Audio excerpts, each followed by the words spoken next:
오늘은 8월 첫 번째 주일이고 우리 대한예수장로회 총회에서 이단 경계 주일로 지키는 그런 주일입니다. 그래서 늘 총회에서는 8월 첫 번째 주일을 이단 경계 주일로 지켜라 이렇게 공문이 내려오고 이단에 대해서 좀 교인들을 경계시켜라 이제 그런 이야기를 이렇게 공문으로 내려옵니다. 이단이라고 하는 얘기를 아마 우리 교인들이 이렇게 저렇게 많이 들었을 줄 압니다. 그 이단이란 말의 그 이단의 뜻은 우선 그 한문으로 이자가 다를 이자를 쓰죠. 다르다 그 말이에요. 그리고 단자는 우리가 흔히 끝단 그런데 그것이 물론 글자는 똑같지만 끝단이 아니고 바를 단입니다. 바를 단. 그래서 그 단자가 어디에 붙느냐에 따라서 끝으로 해석해야 되느냐 혹은 바르다라고 해석해야 되느냐 그것이 조금씩 달라요. 그래서 이제 그거를 잘못 이해하는 분들은 이단을 끝이 다르다 그렇게 얘기하는데 거기서 말하는 것이 끝이 아니고 그 단자는 바를 단이기 때문에 바르지 않다 그 말이에요. 바르지 않은 교리, 바르지 않은 사상, 바르지 않은 뜻 그것이 이단의 뜻인 겁니다.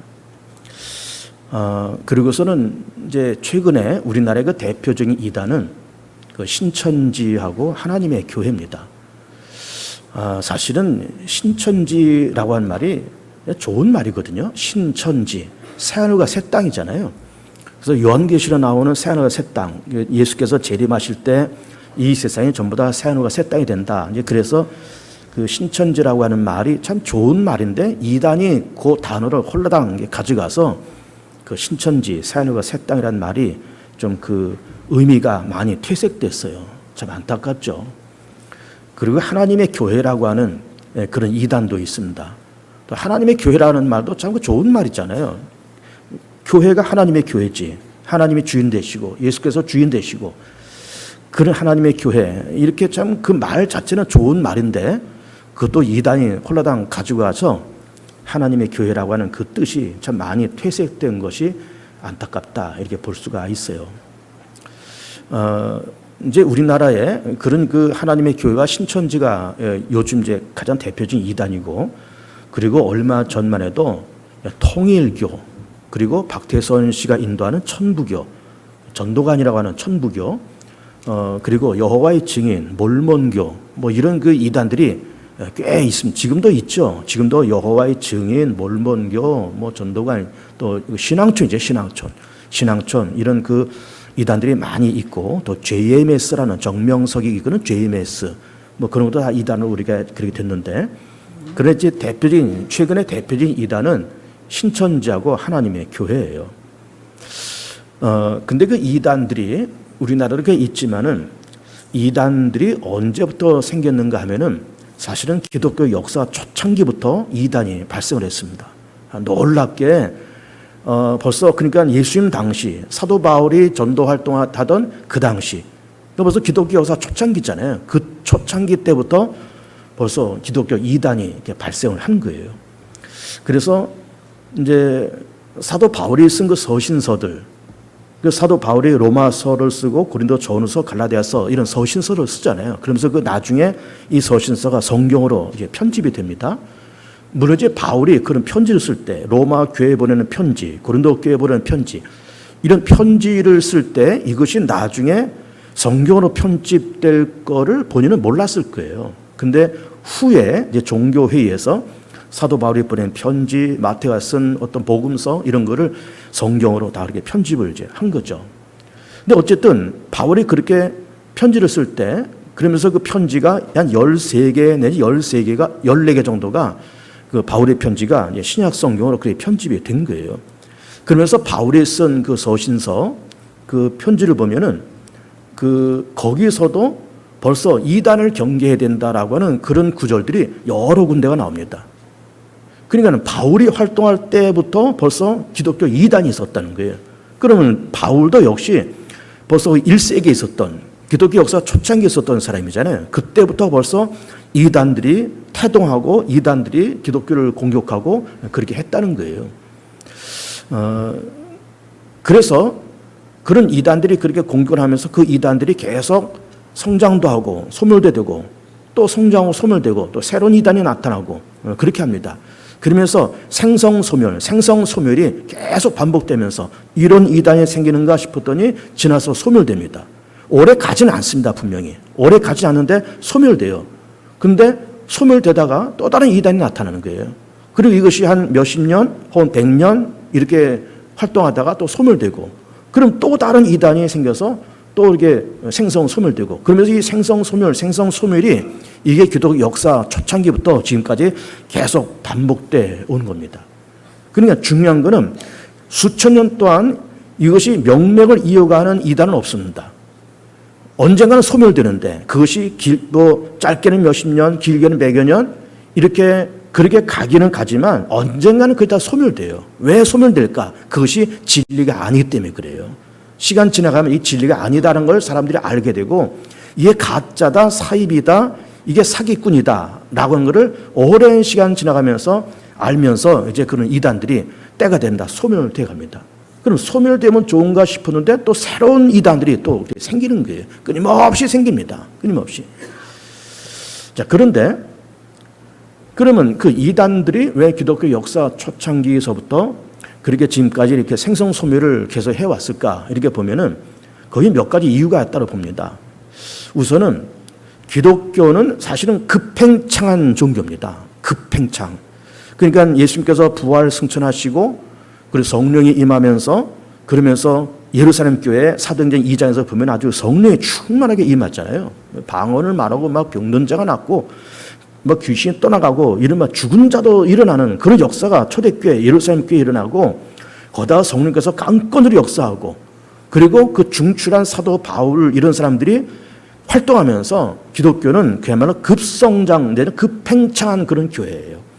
그러면서 사도행전에 있는 말씀처럼 온 유대와 사마리아와 땅끝까지 사마리아 땅끝까지 예루살렘과 온 유대와 사마리아와 땅끝까지 복음의 증거되는 좀 급팽창한 그런 교회고 급팽창한 그런 기독교가 그렇게 된 겁니다.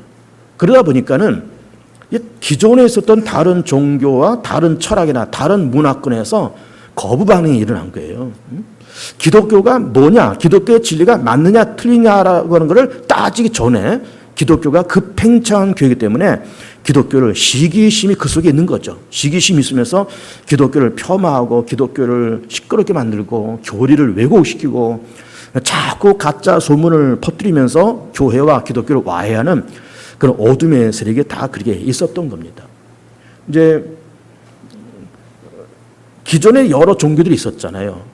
이제 기존에는 불교가 있었고 그리고 예수님 이후에 한 600년 지나서 이슬람교가 생기고 다 그렇게 했지만은 어쨌든 예수님 당시에 사도 바울 당시에는 여러 문화권마다 나라마다 민족마다 다 고유한 종교와 고유한 사상과 고유한 철학이 다 그렇게 있었던 겁니다. 거기에서 기독교가 급팽창 급성장하니까는 시기심과 반발심이 일어나면서 그러면서 이렇게 이단들이 그렇게 일어났던 겁니다. 그러나 그것이 오래 가지는 않습니다. 생성소멸 그렇게 이제 반복적으로 그렇게 갔었던 거예요. 그리고 이단이 일어난 또 다른 특징은 그 이단의 교주들을 신격화하고 우상화하는 작업을 통해서 그러면서 이제 이단들이 등장을 합니다. 뭐 요즘 이게 신천지 이만희 같은 사람도 자기를 재림예수, 보혜사, 성령 그렇게 강조하고 그리고 하나님의 교회, 조금 이따 하나님의 교회가 어떤 교회라는 것도 제가 말씀드렸지만 하나님의 교회 그 설립자는 안상호 씨는 이미 죽었어요. 그리고 그 부인 장길자가 자기는 어머니 하나님이라고 그렇게 얘기를 합니다. 어머니 하나님. 그러면서 장길자가 그렇게 하지만은 결국은 이 모든 그 이단들의 교주들은 자기 자신들을 신격화, 우상화하면서 그렇게 이단 교류를 그렇게 만들어 갔던 거예요. 그러면서 결국은 그 이단들의 공통적인 특징은 결국 기독교를 와해하고 교회를 와해시키려고 하는 것이 그것이 그들의 목적인 겁니다. 참 무서운 겁니다. 참 무서워요. 곧 소멸될 거지만 어쨌든 그 활동하던 그 때를 보면은 참 무섭고 우리가 경계해야 될 대상이다 이렇게 볼 수가 있어요. 참 신천지 교회를 들여다보면 하나님의 교회 교회를 들여다보면 참 황당무계하고 어떻게 이렇게 엉뚱한 교리를 믿고 쫓아갈까? 참 그것이 너무 안타까운 겁니다. 참 이 이단 경계주의를 얘기하면서 사실은 우리 교회도 그 이단의 피해를 본 교회입니다. 우리 교회도 오래전 한 10여 년 전에 참 우리 교회 참 중심적인 어느 권사님이 신천지로 넘어갔어요. 그리고 최근에는 우리 교회 잘 다니던 어느 모 집사가 또 이렇게 다른 그 신천지로 넘어갔어요. 그 넘어가서 그렇게 있으면서 계속 우리 교회 중직자들 혹은 젊은 사람들 혹은 학생들한테 접근하면서 자기네로 와라, 신천지로 와라, 하나님의 교회로 와라 그러면서 끌고 가는 그런 일들이 있는데 여러분 경계해 주시길 바랍니다. 심지어 그 어느 그 교회를 떠난 그 권사님은 나한테까지 전화를 했어요. 나한테까지 전화해서 목사님 이 교리를 한번 들여다보시라고, 이 얼마나 좋은 교리인데 한번 보시나요? 그래서 아주 내가 좀 심한 얘기를 했습니다. 강단에서 내 말을 못하고 정말 심한 얘기를 했어요. 그런 경우도 제가 당했습니다. 또 최근에는 어느 집사가 또 이렇게 갔다 그러고, 그래서 참 그런 걸 보면서 그래도 교회에서 그렇게 수십 년 개봉주학교를 다니고 교회에서 권사다 집사다 그런 직분을 받은 분들이 홀라당 이렇게 넘어가는 걸 보니까는 저 사람들이 몇십 년 동안 교회를 다녔다는 것이 도대체 뭘까? 몇십 년 동안 예수 믿고 정말 자기는 권사다 집사다 하면서 다니고 뭐 봉사하고 그랬던 것이 과연 이게 뭘까? 참 한편 허무하기도 하고 한편 불쌍하기도 하고 한편 안타깝기도 하고 그렇습니다. 참 이게 너무 안타까운 얘기를 좀 하고 있는 거예요. 여러분 그런데 이건 이단들도 이단이지만 결국 이단이 됐든 뭐가 됐든 그 배후에는 뭐가 있을까요? 거기는 사단이 존재합니다. 사단이 교묘하게 이단을 쓰고 교묘하게 그런 사람들을 통해서 결국 기독교를 파괴하고 교회를 파괴하는데 그 배후에는 어둠의 세력인 사단이 그렇게 역사를 하고 있는 거예요. 이제 사단의 역사라고 하는 것을 얘기하면서 이제 생각나는 것이 한 가지 있는데, 우리가 이제 그 매스컴을 보면은 기독교와 교회를 그렇게 음해하는 그런 프로그램들이 가끔 나옵니다. 이런 시사 프로그램에 대체로 어떤 대형교회 어떤 비리가 있다거나 그런 막 이거를 어떤 시사 프로그램에서 막 이걸 쑤시고 들어가고 파헤치고 신문에서 뭐 인터넷 신문에서 이걸 막 파헤치고 문제시해서 막 그 교회를 매장시키고 목사 매장시키고 기독교의 위상과 교회의 위상을 매장시키는 그런 어떤 시사 프로그램들이 가끔 있습니다. 그런 걸 보면서 참 예수 믿는 우리도 참 마음이 아프고 그러면서 교회 바깥에 있는 사람들은 그런 걸 통해서 교회를 막 이렇게 폄하하고 그리고 기독교를 폄하하고 기독교에 대한 어떤 안티적인 그런 일들을 그런 어떤 대형 매스컴에서 하고 있는 것을 우리가 가끔 봅니다. 그런데 여러분, 제가 오늘 이단 경계주의를 얘기하면서 이런 대형 어떤 매스컴에서 하는 얘기도 제가 곁들여서 좀 하고 싶은데, 그런 매스컴에서 교회를 의미하고 기독교를 의미하는 그런 프로그램들을 들여다보면은 그 배후에는 뭐가 있는가 하면은 종자연이라고 하는 그런 그 기관이 그 뒤에 숨어 있습니다. 종자연. 그것이 뭔가 하면은 종교 자유정책연구원이라는 거예요. 종교 자유정책연구원. 근데 사실은 그 종교 자유정책이라는 말도 사실 말은 좋은 거잖아요. 종교는 자유로운 거다. 내가 기독교를 믿든 불교를 믿든 아니면 내가 무교가 되든 뭐 종교는 우리가 서로 이걸 간섭하지 말고 자기 좋은 종교를 선택해서 자유롭게 그렇게 종교를 선택해서 믿도록 하자라고 하는 그런 취지로 종교 자유정책연구원이라고 하는 그런 기관이 있는데, 그 기관이 사실 어떤 기관인가 하면 불교 기관입니다. 그것이 불교 기관이에요. 그래서 그 종자연의 회장이 전국 불자회 회장인가 뭐 그래요. 어느 대학의 교수고 불자회 회장이고, 그리고 우리 기독교로 말하면 전국 평신도 회장쯤 되는 사람이죠.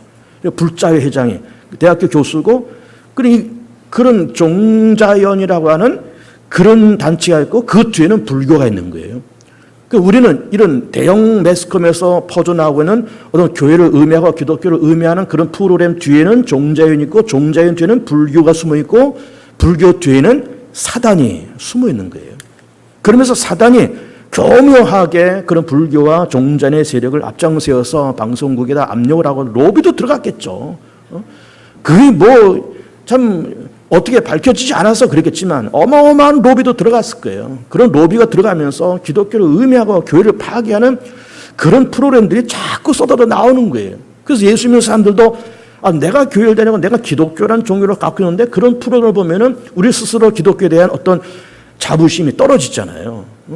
어떤 자존감이 떨어지잖아요. 그리고 교회 바깥에 있는 예수 안 믿는 그런 불신자들도 기독교를 바라보면서 자꾸 손가락질하고 그렇습니다. 여러분 잘 보세요. 우리가 이런 미혹을 받을 우려가 있습니다. 우리가 흔히 기독교 위상에 떨어졌다, 교회 위상에 떨어졌다, 교회가 사회에 대해서 어떤 책임을 다하지 못한다. 우리가 그런 말을 사적으로도 하고 공적인 자로서도 하고 심지어 제가 너무너무 마음 아픈 거는 교회 공예배 대표기도하는 분도 그런 얘기를 가끔씩 얘기를 하는 거예요. 교회 위상이 떨어지고 기독교 위상이 떨어지고. 근데 보세요. 그런 것이 뭐가 있을까요? 자꾸 매스컴에서 그렇게 만드니까 우리도 알게 모르게 그렇게 쇠뇌가 되고 있어요. 그게 쇠뇌가 되고 여러분 이걸 잘 아셔야 됩니다. 우리가 예수 믿는 우리조차도 그런 매스컴에서 떠드는 얘기에 우리도 쇠뇌가 되어서 덩달아서 우리 예수 잘 믿는 사람들인데 교회 잘 다니는 사람들인데 우리도 덩달아서 기독교를 위상에 떨어졌다, 교회가 위상에 떨어졌다. 이게 매스컴에서 흘러나오는 이야기에 대해서 우리가 그렇게 쇠뇌가 되고 있는 거예요. 여러분 그래도 교회는 건강합니다. 건강하고 특별히 우리 개봉주항에는 더더욱 건강한 교회예요. 우리는 예수 믿는 것에 대해서 자존감을 갖고 교회를 다니는 것에 자존감을 갖고 기독교가 내 종교라고 하는 것에 자존감을 가져야지 그런 매스컴에 흔들리지 마세요. 절대로. 절대 그 사단의 역사, 그 뒤에는 종자연, 그 뒤에는 불교, 그 뒤에는 사단의 집요한 역사가 있는 거예요. 그 우리 스스로가 기독교를 폄하하고 우리 스스로가 교회를 폄하하면은 결국 사단의 미혹에 우리도 끌려가고 있다는 그런 증거입니다. 그런데 절대로 여러분 넘어가지 마세요. 절대로 넘어가지 마세요. 근데 보세요. 어쨌든 그렇게 해서 이런 신천지나 하나님의 교회 또 이런 이단들이 쭉 있으면서 멀쩡하게 교회를 수십 년 다니고 그랬던 집사, 권사 이런 사람들이 넘어가는 이유가 뭘까? 참 답답하다 그랬습니다. 심지어 불쌍하기까지 하다 그랬습니다. 이거 넘어가는 이유가 거기에는 몇 가지 이유가 있습니다. 그 넘어가는 사람들이 대부분 평소에 교회에 대해서 불만이 많았던 사람들이에요. 그런 신천지나 하나님의 교회 이런 데서 예를 들면 A라고 하는 교회가 있다면 A라는 교회를 뚜렷하게 바라보는 거예요. 바라보면서 그 교회에서 불만을 품고 좀 겉도는 사람이 누굴까라고 하는 걸 이렇게 보면서 그 사람을 탁탁 낚아채가는 거예요. 그렇지 않아도 기독교에 대해서 불편한 생각이 있고 교회에 대해서 또 어떤 불편한 생각이 있는데 그런 데서 찾아와서 우리한테 와라. 그러면 여기는 진리가 여기는 복음이 있고 이게 참된 복음이고 기독교는 썩었고 교회는 사단의 집단이고 그러면서 그렇지 않아도 교회에 대해서 불편한 감정이 있는데 주변에서 그렇게 부추기면은 그런가 보다 홀라당 넘어가는 거예요. 교회를 몇십 년 다닌 권사, 몇십 년 다닌 집사들이 그 홀라당 넘어가네. 평소에 교회에 대해서 불편한 생각과 감정이 있었던 사람들이에요. 근데 그런 것이 성경에 대해서는 성경에도 그 누굴까요? 가룟 유다예요. 가룟 유다. 여러분 가룟 유다가 예수님까지 합쳐서 13명의 공동체의 재정을 담당했던 사람 있잖아요. 그러면서 이 사람의 재정을 담당하면서 그 공급을 많이 횡령했답니다. 많이 횡령했고 그리고 재정을 담당했다고 그러면은 가룟 유다가 어떤 사람일까요? 그래도 다른 제자들보다는 좀 흔한 말로 가방끈이 좀 긴 사람이다 이거예요. 좀 가방끈이 길고 그리고 좀 이렇게 셈이 밝고 그랬으니까는 가룟 유다에게 재정을 맡겼을 것 아니에요? 그러면 이 사람이 그래도 어쨌든 사회적인 어떤 스펙, 가방끈도 좀 있고 그리고 어떤 계산에 좀 능하니까 그거를 맡았는데 그렇게 해서 적당하게 그 재정을 자기 사리 사욕으로 착복도 하고 동시에 이게 어쨌든 똑똑한 사람이잖아요. 이게 목에 머리가 팽팽팽 잘 돌아가는 사람이잖아요. 그러면서 예수님을 3년 동안 쫓아다니면서 정말 예수님이 하나님의 아들이고 우리가 수천 년 동안 기다렸던 메시아라고 하는 거를 그렇게 믿고 기다리고 자기도 제자 공동체 와서 지금 3년 동안 쫓아다니는데 그러면서 이 제자들의 마음속에는 무슨 생각이 있었는가 하면은 정말 저 예수님이 얼마나 어마어마한 일을 했습니까? 이렇게 물 위를 걸으시고 죽은 자 살리시고 병든 자 고치시고 오병이어 물고기 둘, 떡 5개로 5,000명 먹이시고 그런 어마어마한 일을 하시는 분이라 그러면은 그 힘과 그 힘을 가지고 그러니까 예수님이 어떤 요술방망이처럼 그렇게 생각했던 것 같아요. 뭐 금나라 뚝딱 하면 금이 나고 뭐 은나라 뚝딱 하면 은이 나오고 아니 물고기 둘, 떡 5개로 5,000명 먹이시니까 이게 무슨 요술을 부리는 사람처럼 이렇게 봤던 거예요. 어쨌든 그것이 요술이 됐던 뭐가 됐던 이적이 됐던 그 정도의 어떤 초자연적인 능력이 있는 분이나 그러면은 빨리 로마를 정복하고 그리고 정말 건강한 이스라엘 사회를 강력한 이스라엘 사회를 만들 제2의 다윗 새로운 메시아인 줄 알고 3년 동안 쫓아다녔는데 정말 미안한 얘기지만은 예수님께서 너무 한가한 말씀을 하시는 거예요. 한가한 말씀. 무슨 한가한 말씀을 하셨을까요?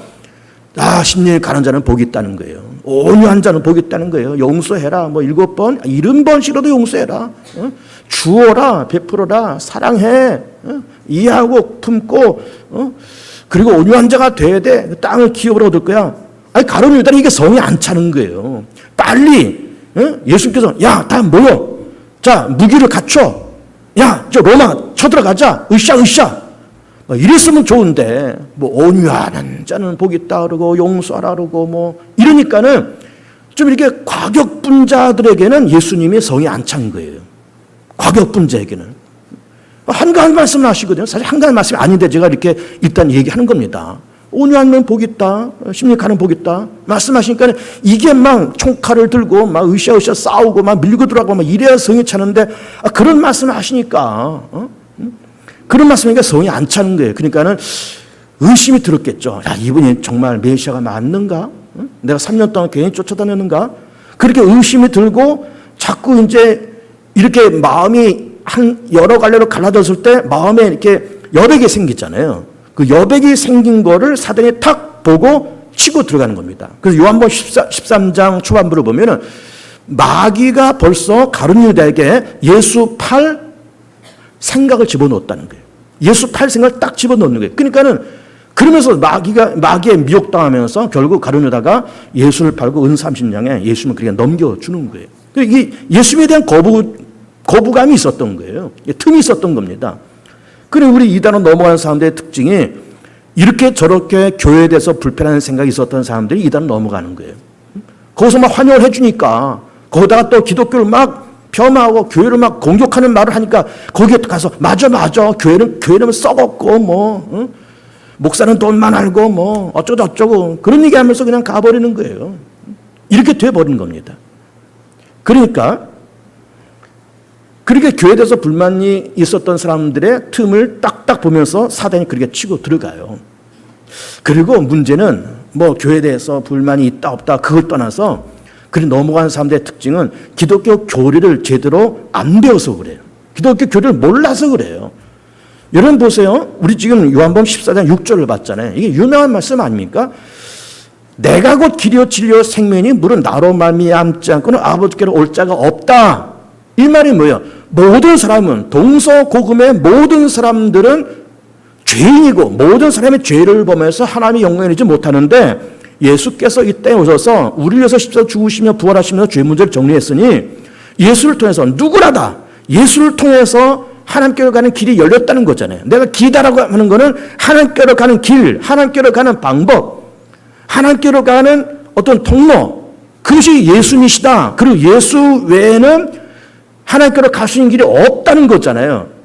이런 간단한 요한복음 14장 6절 말씀 하나만 알아도 이단에도 넘어가지 않을 텐데 이만희가 자기가 구세주고 자기가 재림예수고 자기가 보혜사 성령이고 또 안상홍 또 지금의 장길자 과거에 박태선 또 문선명 통일교 문선명 이런 사람들이 자기가 하나님이고 자기가 재림예수고 자기가 보혜사 성령이고 세상에 그냥 평범한 노인네고 평범한 사람인데 자기네들이 재림예수 자기네들 보혜사 성령이라고 말을 하는 것에 그냥 넘어가요.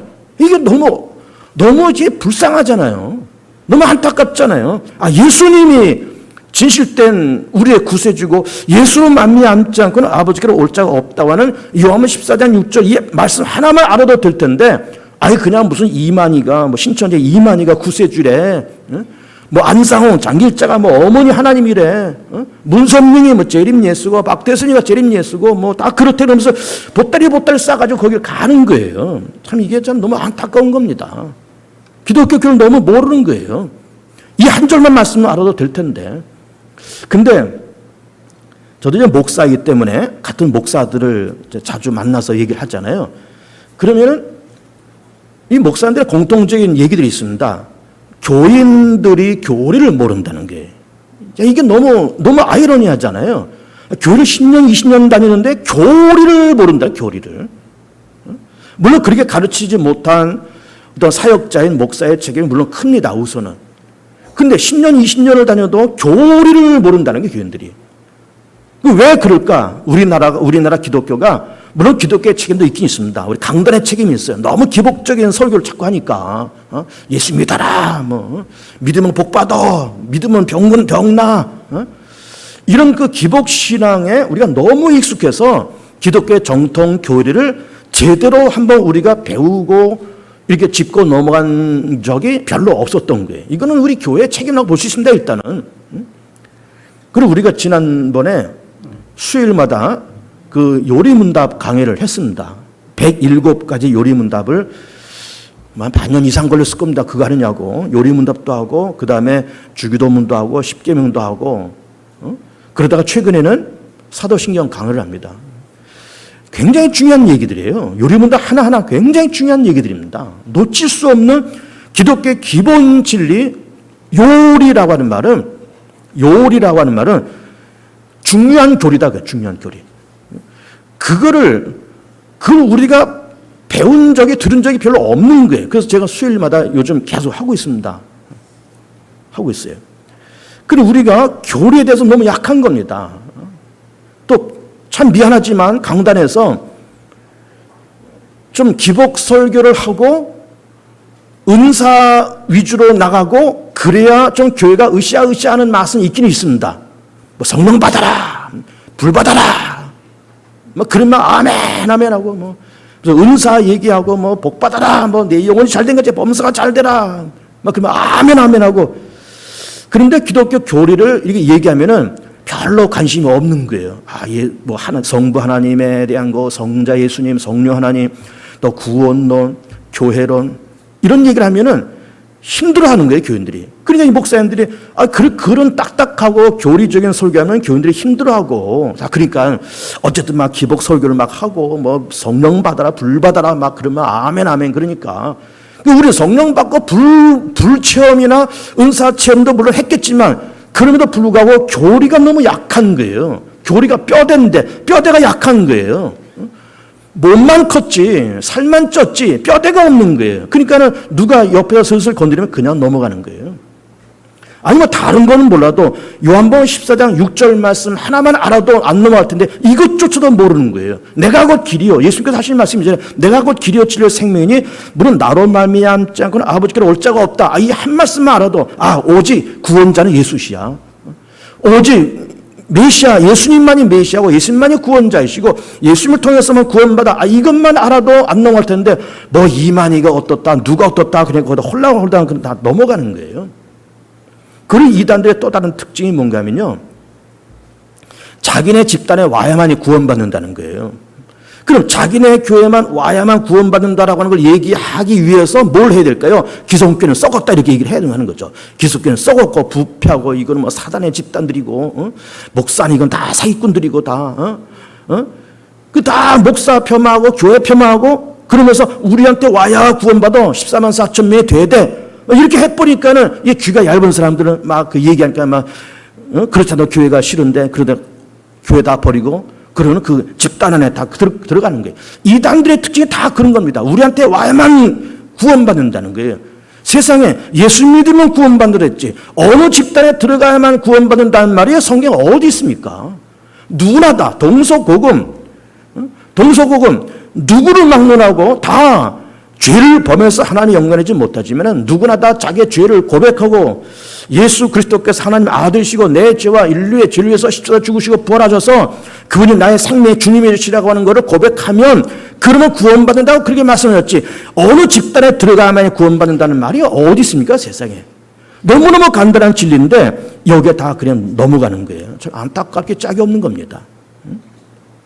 그래서 조금 전에 얘기했지만 근데 신천지에서 14만 4천 명 자꾸 얘기해. 근데 14만 4천 명이 이단들의 단골 메뉴입니다, 사실은.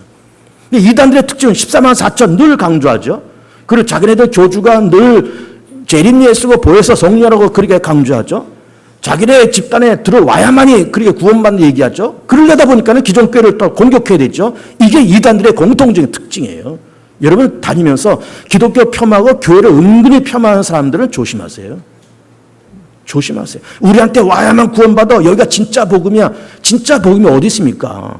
말씀이 복음이지. 어디 거기서 말하는 것이 복음입니까? 그게 아니잖아요. 그게 아닌 겁니다. 그러니까 우리가 먼저 하나님께서 우리 가운데 주신 복음의 내용, 그 기독교 교리의 핵심을 우리는 알아야 돼요. 우선 그 핵심은 삼일째 교리입니다. 하나님은 한 분이신 것은 맞지만 성부로서의 하나님과 성자로서의 하나님과 성령으로서의 하나님이 계신 거예요. 성부는 창조, 성자는 구속, 성령은 보혜사. 그래서 성부 하나님의 천지를 창조하시고 성자 예수께서 이 땅에 오셔서 우리 위해서 십자가 죽으시고 부활하시면서 구속의 길을 열어놓으시고 성령님이 예수님 이후에 성령께서 오셔서 교회와 사회 속에 역사하시면서 모든 것을 새롭게 만드시고 예수를 믿게 만드시고 감화감동하시는 그런 성령님의 역사가 있는 겁니다. 그리고 인간은 타락해서 누구나 다 구원받을 수 없지만 오직 예수 그리스도의 십자가의 그 은혜를 통해서만이 구원받는다는 것이 기독교의 기본적인 교리예요. 그리고 누구나 다 어디 가야만 구원받는 것이 아니고 누구나 다 예수를 내 구세주로 하나님의 아들이요 내 구세주로 진실로 믿고 영접하는 누구나 다 구원받는 거예요. 그리고 성경은 정황부한 하나님의 말씀이고 교회는 기독교 전통에 따라서 예수께서 피로 값주고 사신 교회고 교회의 반석도 그리스도요 교회의 머리도 그리스도요 교회의 주인은 하나님이시요. 이런 기본적인 교리만 알아도 우리는 이단에 넘어가지 않습니다. 근데 그걸 모르니까 넘어가는 거예요. 여러분 그 주보 사이에 이제 뭘 쪄놨죠? 그거 한번 보세요. 그 작은 용지를 보세요. 작은 용지. 작은 용지를 보면 기독교 정통교리라고 하는 것이 있습니다. 기독교 정통교리. 거기에 한번 보면 화면에 있습니다. 화면도 보시고 또 보시고 삼일째 하나님을 믿는다. 그렇죠? 신구약 66권으로 이루어진 성경을 유일무이하고 정황부한 하나님의 최종적이고 유일한 계시의 말씀으로 믿는다. 참 하나님이시고 참 인간이신 구세주 예수 그리스도께서 십자가를 통해 이루신 구속 세계 완전하고 영원한 것임을 믿는다. 누구든지 예수 그리스도를 믿고 영접하면 죄사함과 구원을 받는다고 믿는다. 부활하신 예수님이 약속하신 성령님의 존재를 믿으며 교회와 사회에 대한 성령님의 사역을 믿는다. 예수 그리스도의 재림의 때와 장소는 하나님 외에는 그 누구도 알 수 없다고 믿는다. 한국교회가 초대교회 사도로부터 시작된 신앙의 정통성과 종교 개혁으로 시작된 개신교의 전통에 따라 세워진 것을 믿는다. 위의 믿음에 기초하여 올바른 신앙생활을 통해 건전하고 건강한 삶을 사는 것이 우리 향하신 하나님의 뜻인 것을 믿는다. 이것이 기독교의 기본 교리입니다. 제가 조금 전에 설명했고 지금 몇 가지 요약한 거는 내가 설명한 것을 요약한 거예요. 그러니까는 성삼위 하나님, 예수 그리스도의 유일한 구세주, 성경의 정황무한 말씀, 그리고 예수님의 재림의 때와 종말의 때가 있지만은 오직 하나님만이 아신다고 하는 것, 성부 하나님만이 아신다고 하는 것, 그리고 교회의 전통성, 이 정도만 알아도 흔들리지 않습니다. 그리고 다음 그 인쇄물을 보세요. 좀 큰 거, 신천지의 주요 교리가 있습니다. 그걸 한번 제가 읽겠습니다. 그걸 한번 자세히 보세요. 신천지의 주요 교리. 우선 비유풀이가 있습니다.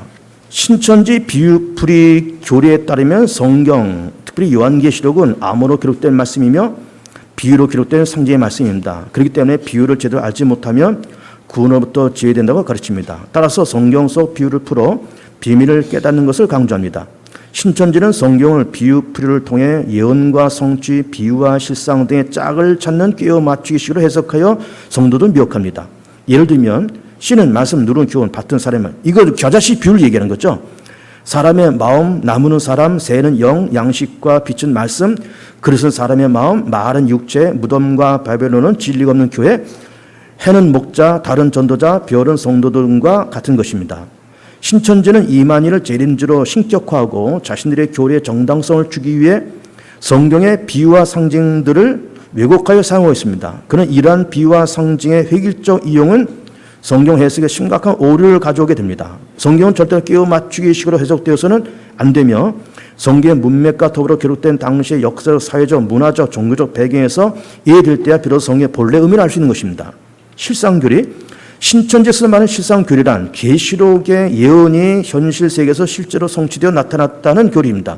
그들은 이만희를 말세에 약속된 목자, 구원자, 보혜사이자 이긴 자라고 주장합니다. 그들은 신천지 교회가 계시록 15장 5절에 약속된 증거 장막 성전이고 계시록 14장 1절에서 14만 4천 명의 선은 시온산의 실상이며 구원의 초서라고 주장합니다. 여기서 주목할 것 중 하나는 시대별 구원자론입니다. 이 논리는 하나님은 구원자를 세우셨으나 결국 배도하고 부패하게 되고 또 다른 구원자를 세우셨으나 또다시 배도하고 부패하게 되는 역사의 반복을 거쳐서 결국 약속된 목자인 이만희의 신천지를 마지막으로 영원한 세계가 펼쳐진다는 것입니다. 그들은 기성교회를 부패한 영적 이스라엘이라고 부르면서 격렬하게 비판하면서 신천지에 와야만 구원을 받을 수 있다고 주장합니다. 그러나 이 교리는 구원에 있어서 심각한 오류를 가지고 있습니다. 성경 인간은 누구나 죄인이기 때문에 그 어떤 인간도 구원자가 될 수 없으며 오직 예수 그리스도만이 구원자임을 증거합니다. 따라서 아담, 노아, 아브라함, 모세, 예수님, 이만희 등 여러 시대적 구원자를 펼치는 그들의 교리는 비성경적입니다. 그러니까는 예수님도 구원자이지만 그 당시의 구원자지 지금의 구원자가 아니라는 얘기예요. 지금의 구원자는 이만희다 이렇게 얘기하는 겁니다. 그것이 틀렸다는 얘기예요. 그리고 심각한 교리적 결함을 가지고 있습니다. 더 나아가 성경은 예수 그리스도만이 장차 오실 메시아임을 분명히 말합니다. 따라서 예수 그리스도를 제외한 누구도 재림자가 될 수 없는 것입니다. 육체 영생 교리. 신천지의 또 다른 심각한 문제는 육체 영생 교리입니다. 신천지는 계시록 7장에 나오는 14만 4천 명과 흰옷을 입은 무리를 구분하여 설명합니다. 14만 4천 명의 숫자가 차면 예수님의 영은 이만희의 육체와 결합하고 순교자들의 영들은 신천지인 14만 4천 명과 결합하여 영원히 산다는 것입니다. 이것이 소위 그들이 말하는 육체 영생 교리입니다. 그러나 성경 14만 4천이라는 숫자는 문자적 숫자를 의미하기보다 상징적 숫자로 보아야 합니다. 만약 이 숫자를 문자적으로 해석한다면 이스라엘 자손의 각 지파 중에서 인침을 받은 자들이 14만 4천이니 라는 구절이 밝힌 것처럼 이스라엘 사람들만이 구원을 받게 되므로 신천지의 해석은 일관성을 상실하게 됩니다. 또한 14만 4천 명과 흰옷 입은 무리들을 구원하는 그들의 논리 또한 성경 어디에 찾을 수 없는 외구에 불과합니다. 오히려 성경은 믿는 자들 그 누구에도 차별 없음을 분명히 하고 있습니다. 그 뒤를 보면 하나님의 교회가 있습니다. 하나님의 교회 주의 교리, 안상홍의 신격화.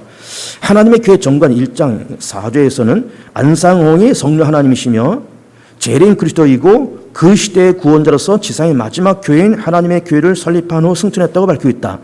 그들은 계시록 14장 1절 2절에서 안상홍의 이름이 재림주로 나타났다고 주장한다. 2절에 나오는 많은 물소리는 안성의 이름 중 큰 물, 홍자를, 검은 고소리는 검은 고소리의 상자를 상징하여 안상홍의 재림주로 주장한다. 그러나 본문을 자세히 보면 큰 물소리 같고 검은 고 같은 소리는 14만 4천이 부르는 노래소리를 표현한 것뿐 재림주의 이름이 아니다. 또한 안상홍은 1985년 죽어 부산 석계공원 묘지에 매장되었는데 예수님 요한복음 14장 66절에서 예수님 승천 후 오실 보혜사가 우리 영혼들과 함께 예수 그리스도를 말씀하셨다. 하지만 안상홍은 영혼이 있지 않고 죽었다. 이것이 그가 신이나 보혜사나 재림 예수가 아닌 평범한 인간은 가장 큰 증거이다. 장길자의 신격화. 하나님의 교회는 안상홍의 두 번째 아내 장길자를 하나님의 신부이고 안상홍이 하나님 아버지이므로 하나님 어머니라고 가르치고 있다. 하나님의 교회의 정권에 나타난 장길자에 대한 주장은 다음과 같다. 하나님의 교회는 창세기 1장 엘로힘의 복수형이라며 이것이 아버지 하나님과 어머니 하나님 존재의 증거라고 주장한다. 이들은 창세기 1장 26, 20절을 다음과 같이 해석한다. 하나님을 모델하여 사람을 창조하신 남자 여자가 창조되었다면 하나님 형상 안에 남성적인 형상과 여성의 형상이 존재하는 것을 너무나 분명합니다. 우리가 사람을 만들고라고 하신 말씀 속에서도 우리라는 말은 복수 개념입니다. 한 분 하나님이 아닌 두 분, 즉 아버지 하나님과 어머니 하나님께서 함께 세상 만물을 창조했음을 알 수 있습니다. 그러나 구약성서에 나오는 복수형 엘로힘은 전통적으로 삼일째 하나님을 지칭하는 것으로 해석되어 왔다. 최근의 연구는 종종 엘로힘을 존엄의 복수형으로 해석하기도 한다. 히브리어는 하늘, 성전 등 존엄을 표현하는 대상일 경우 비록 하나라 할자도 복수형으로 표현한다. 따라서 엘로힘은 존엄의 복수형의 용법이라는 것이다. 그런데 복수형 엘로힘을 근거로 장길자실 어머니 하나님을 주장하는 하나님의 교회는 비성경적인 이단적인 주장이다. 안식일과 유월절 교리. 하나님의 교회는 성경대로 안식과 유월절을 지키지 않고 성경 없는 주일이나 성탄절을 지키는 기성교회가 도리어 이단이라고 주장한다. 이들은 주일이 태양신을 섬기는 날이고 이는 주일의 이름 썬데이에 그 흔적이 남아있다고 주장한다. 따라서 토요일은 안식일을 주일로 바꾼 것은 우상숭배 행위라고 비판한다. 그러나 주일 예배는 이미 사도시대부터 안식 후 첫날 주님이 부활하신 날에 모여 예배했던 사도적 전승에 따른 것이다. 따라서 이들은 사도시대의 전승을 거부하는 반기독교적 이단이다. 이들은 이단적인 주장은 유월절을 지키는 데도 나타난다. 이들은 자신들만이 진실하게 유월절, 무교절, 출시절, 칠칠절, 나팔절, 대속절, 초막절을 지킨다고 주장한다. 그런데 하나님의 교회는 자신의 주장을 위해 역사를 외우도 서신지 않는다. 즉 이들은 안식일과 유월절은 니케아 회의에서 폐지됐다고 했는데 이는 역사도 사실이 아니다. 이들이 주장하는 유월절은 유대교에서 출애굽을 기념하는 절기다. 유대교는 달리 기독교는 사도시대부터 고난주간과 제단과 만찬을 나누시고 발을 씻겨 주신 목요일 그리고 성금요일을 기념하는 사도적 전승을 갖고 있다. 따라서 하나님의 교회는 사도적 전승을 거부하는 이단일 뿐이다. 이렇게 되어 있습니다. 저를 보시면 되겠습니다. 예수도 잘 믿어야 되고 교회도 잘 다녀야 되지만 기독교 교리도 우리가 머릿속에 가슴속에 잘 정리를 하고 있어야 됩니다. 그래서 미혹되지 마시고 건강하게 튼실하게 살아가는 우리 복 있는 성도들 되시길 축복합니다. 이 시간 우리 함께 짧게 1, 2분